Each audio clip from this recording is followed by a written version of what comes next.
She's a Republican. I'll look through my history of what her name is. Felicia.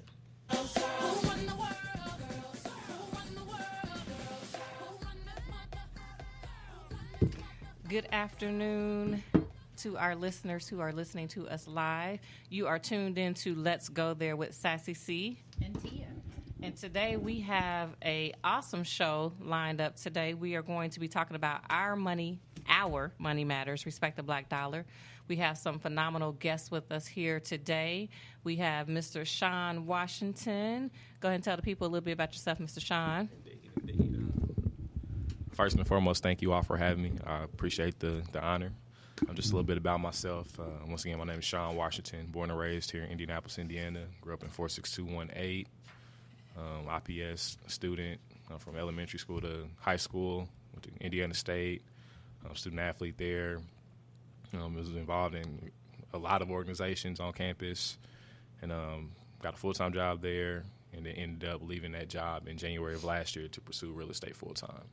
And now I'm in the process of developing an independent boarding school for young black men to teach them entrepreneurship, agriculture, and vocational training.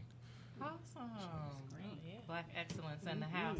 Then we have Miss Ebony Crow, who is from the Gray Media. Gray Area, I'm yes, sorry, ma'am. That's Gray all right. Area show. That's all right. I always say the Gray Media, but Gray Area show. I appreciate the shout out. Tell the people a little bit about yourself, Miss Ebony.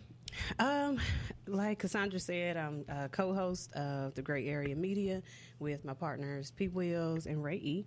I'm also an educator. That is my 9 to 5, but my pretty much 9 to 9, 24-hour job. I'm not as, I don't have any athletic background and all that good stuff, but right now my focus primarily is just education, understanding policy, and getting more involved in that, and just, doing a little bit more, little just reaching higher in the realms of education, beyond teaching, beyond the classroom, and, just trying to help, in that area, because we have so many bills on the floor right now that affect us. Okay. So, yeah. We also have Miss Patrice Duckett, my sister friend, with us from Faber Card Glick Community Center. You want to tell the people a little bit about yourself? Yes, so my name is Patrice Duckett. I am born and raised in Indianapolis. I am an IPS product from elementary all the way up through high school. I'm a graduate of Martin University, master's in IUPUI. So I am definitely an Indianapolis native. I was originally a community organizer for about 14, 15 years, doing work on the ground, grassroots work, empowerment. I do trainings around understanding race, social class, and power, interest-based negotiations, and community buy-in. And now I am the executive director over at the Faber Card Glick Center. And And that's how we met. Was I attended one of your trainings. Oh, yeah. Race, class, and power. It was off the chain. So, yep, that is how we met. thank you. Somewhat 6 or 7 years ago. No, Something right. like that. Time flies. It just flies. Then we have Mr. Marshawn Wally in the house. Professor at IUPUI, also involved with 100 Black Men of Indianapolis, community activist. Tell the people a little bit about yourself, please. So, first and foremost, I am Alexander Wally's father, so happy always happy to do that. But yeah, I do a little bit of writing for some of our local newspapers. I'm also involved with the African American Coalition of Indianapolis. I'm a business owner and certified diversity executive and fundraising executive. So I just like to try to help my community figure out ways to move forward. Awesome. Then we got a returning guest, Mr. James Martin, who was on our first show. Tell the people a little bit about yourself again, Mr. Martin. Yes, I'm a licensed minister. I also do a lot of youth counseling and talking to a lot of youth about their situation there. And so I'm also a Sigma, and so I stay very busy with my fraternity and with my chapter. So most of the time I'm just mostly staying as busy as I can to try to make things happen for me. So yeah, it's a little bit about me. I got my degree in social work and organizational leadership and supervision, and I got a minor in HR management. Okay, awesome. So, guys, just to tell you a little bit about our show, what we do. So, our show is really designed to have those conversations that most people are just not willing to have for whatever reason. Those difficult conversations, those conversations that are considered taboo. So that's why the name of the show is called Let's Go There, because we really want to look at that wheel of life, so that encompass emotional well-being, relationships, social, cultural, spiritual, all of that, and have those conversations that you normally would not hear but want to have. So our tagline is unfiltered, uncut. So with that being said, we just say be yourself on this show. There's no censorship. You can say what you want to say respectfully. Yeah. So yeah, we look forward to diving in. So we are going to just dive right in. We're going to talk about, so this conversation came about actually as an inbox from James. He inboxed me and was like, hey, this will be a good topic for you guys to talk about. I don't understand why, as Black people, we don't do more than just temporary boycott when there are issues that bigger brands, the racially insensitivities that they show. And I was like, you know what, that's a good show. So let me work on putting that together. So that's how we got here today. And there's been several incidents that have happened. We'll talk about them. So for the people who are listening, to kind of refresh your memory, one of those incidents was the H&M incident. We all remember that last year, where you had the Black boy Black child. He was featured donning a sweatshirt with the words "coolest monkey in the jungle." So that was an incident, and then Tia's going to talk about the two most recent incidents, and then we'll just jump right on in with our conversation. How's that sound? Sounds good. Cool. Okay. So along with that incident, there was an article ran in the National February 28th of this year, and the title is "Blackface is Never Fashionable, and Pleading Ignorance is No Excuse for It." So, and no pun intended, right? So basically, Prada is in the news and Gucci is in the news. But before I share the details about that, I do want to talk about blackface and just why that is like crazy, right? Why we're so upset and up in arms about blackface. They think it's fashion, but it's absolutely, definitely derogatory towards our people. So back in the day, some popular shows where white performers deployed exaggerated and offensive stereotypes to portray Black people as lazy, as superstitious, lewd, and prone to criminality. And basically, it goes back to the 18th century, but it was really popular in the 1950s and the 60s. So we still take offense to it today. So basically, the article is really saying that, they're bringing racism is back in fashion, and it is not. So let me talk just a little bit about what's been going on. So Prada actually has this keychain with a dark-complected character on it with exaggerated red lips, well known as the features of blackface, right? So basically, what they're saying is that, we didn't know. And so what we're saying is ignorance is not an excuse for these particular things. So we'll talk about that. And then the other thing is Gucci. Now, I know you guys heard about what Gucci has done here lately. Basically, they have advertised a black turtleneck jumper with a section of it that pulls up over the mouth, and again, it mimics exaggerated red lips.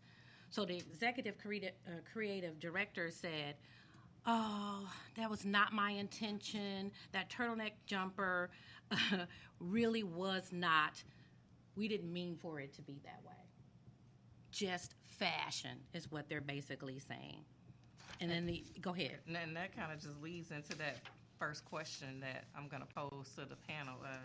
It's 2019, and we still continue to deal with racial insensitivity in marketing. So why do you think companies continue to openly disrespect minorities? That's a twofold question, but we'll tackle that one first. Why do you think minorities continue to openly disrespect minorities? You can jump in wherever you see fit. Marshawn, I'll start with you. I was going to start with me.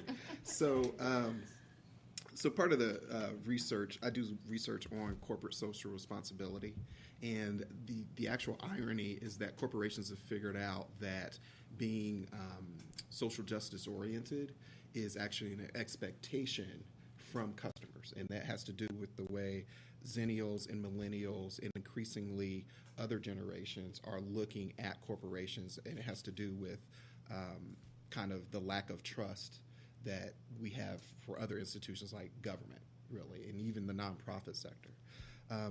I think when we're seeing these kind of situations where you have the executive director saying, that was not my intention, I think it's because they don't have diversity on their staff. I think you can look directly at these poor decisions coming from the fact that the folks who are sitting in the room making their creative decisions don't look like us. And because they don't look like us, they don't see things like us, they're not perceiving. I don't know a black person that could have looked at the Gucci sweater or the key chain and said, oh, yeah, that's fine. Let's go ahead and roll with that. It's fashionable. Well, do you think maybe the younger generation of black folks would have done that because they don't know our history? So what I've seen is actually a movement more towards Henry Louis Gates wrote this article one time that talked about like how we've changed even what blackness means. So at one point we were Negro, and then we moved from Negro, and colored was actually an improvement. Right. And then we moved from colored to black. And then it probably was colored. It was like first. Probably colored first, Negro, and it changed. Black. Now we have this new concept, African descendant of slaves. So African descendant of slaves. So it is a new way of thinking about what blackness means. And so I think what you have on one level. Wasn't even created by Zennial or Millennial. Yeah, I don't know where it came from. I just know it's just been floating around. I think that we do have a history. We do have a problem with understanding history, just broadly. So I wouldn't put that simply on the younger generation, but I do think we're continuing to evolve and change ourselves, and so I think that might have something to do with it as well. James, what are your thoughts? Why do you think companies continue to? And for our listeners, if you are listening, you can chat live with us by going to www.letsgothereadioshow.com. You can chat live. We are watching that live feed, so we will be able to chime in with you and interact with you that way.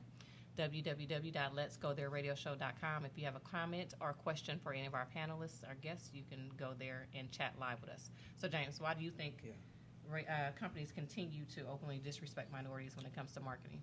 Honestly, I feel as though they look at us as a joke. If you look at what we do even just now, so someone puts out there, okay, we're going to boycott, we're going to do something for a while, and then you turn around, you see somebody like Floyd Mayweather, who is a big icon or a big person in the industry, everybody knows who he is, and he's been shown all over the world, goes out there and then he buys Gucci right in front of everybody, and it says, hey, I have no idea what y'all talking about. Because obviously he doesn't read, but still at the same time, at the same time, it's like, but you got somebody like that, and then they say, oh, well, it probably ain't even that serious. We still got somebody that's black that does it, and then the other issue is that we make excuses. Well, the company was made in Paris, so they may not understand what we go through in America. Or, and I've read comments like that where they say, hey, this company's in Paris, so it's, their culture is very differently. Well, that's making an excuse for them. Because at the end of the day, they know what Americans have been through, and they know what Americans have gone through. So a lot of what I feel is that we going through is a lot of excuses of people just coming up and not really backing. We're not really unifying, and actually saying, okay, well, let's come up with a real plan to figure out how we're going to do this. Ms. Patrice. So I think for me, it's the company itself. I think just the fashion industry right now, they're too connected not to know, right? Had it been like they all came out in the same week, in Fashion Week, with the same design, and everybody got the backlash at one time, then I would have said, okay, possibly this was just lack of diversity in your fashion house. However, when H&M came out year before last, with this issue, you didn't learn. Right. When Prada came out with the monkey on the keychain, you didn't learn then either. But then you want to keep going with this same design that I'm pretty sure you know what Prada's doing. I'm pretty sure you know what H&M in the head house is doing. You know that this is not correct. For me, and not to sound conspiracy-esque, I feel like it's their way of trying to get us to turn our backs and keep moving forward in our own brand. If we think about Tommy Hilfiger, If we look at how we kind of really just stopped talking about him as much and barely started buying his clothes when he said he didn't want black people in his clothes, I feel like that they've gotten to a point where we have started to own it as our own. And